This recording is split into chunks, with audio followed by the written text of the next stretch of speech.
ഗർഭിണികൾക്ക് കിടന്നുറങ്ങാൻ ഏറ്റവും അനുയോജ്യമായ സ്ലീപ്പിംഗ് പൊസിഷൻ ഏതാണ് എന്ന് പറഞ്ഞു തരാൻ വേണ്ടിയിട്ടാണ് ഞാൻ ഇന്ന് വന്നിരിക്കുന്നത്. ഞാൻ ഡോക്ടർ സിത്താര. വീഡിയോ അവസാനം വരെ കാണുക, തീർച്ചയായിട്ടും നിങ്ങൾക്ക് ഉപകാരപ്രദമായിരിക്കും. ഗർഭിണികൾ കാൽമുട്ടുകൾ വളച്ച് ഇടതുവശം, അതായത് ലെഫ്റ്റ് സൈഡ് ചെരിഞ്ഞു കിടക്കുന്നതാണ് ഗർഭസ്ഥ ശിശുവിലേക്കും ഗർഭപാത്രത്തിലേക്കുള്ള രക്തയോട്ടം വർദ്ധിപ്പിക്കാൻ സഹായിക്കുന്ന പൊസിഷൻ. അതുകൊണ്ട് ഇങ്ങനെയാണ് കിടക്കുന്നത്.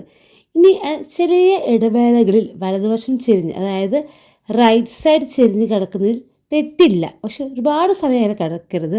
പിന്നെ നിങ്ങൾ ഇടതുവശം ചെരിഞ്ഞ് കിടക്കുകയാണെങ്കിൽ മറിഞ്ഞ് വലതുവശമാവുക, അങ്ങനെയൊന്നും ചെയ്യരുത്. എണീറ്റിരിക്കുക, അതിനുശേഷം വലതുവശം ചെരിഞ്ഞ് കിടക്കുക കുറച്ച് സമയം. അതിനുശേഷം ഒന്നും കൂടെ എണീറ്റിരിക്കുക, എന്നിട്ട് വീണ്ടും ഇടതുവശം ചെരിഞ്ഞ് കിടക്കുക. രണ്ട് സൈഡിലും ചെരിഞ്ഞ് കിടക്കണം. കാൽമുട്ടുകൾ വളച്ച് കിടക്കുകയാണെങ്കിൽ അതാണ് ഏറ്റവും നല്ലത്. ഇനി അങ്ങനെ ചെയ്തില്ലെങ്കിലും പ്രശ്നമല്ല, പക്ഷേ ഏറ്റവും നല്ല സ്ലീപ്പിംഗ് പൊസിഷൻ എന്ന് പറയുന്നത് കാൽമുട്ടുകൾ വളച്ച് ഇടതുവശം ചെരിഞ്ഞ് കിടക്കുന്നത് തന്നെയാണ്.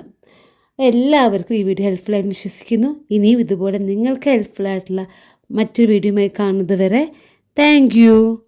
ബൈ.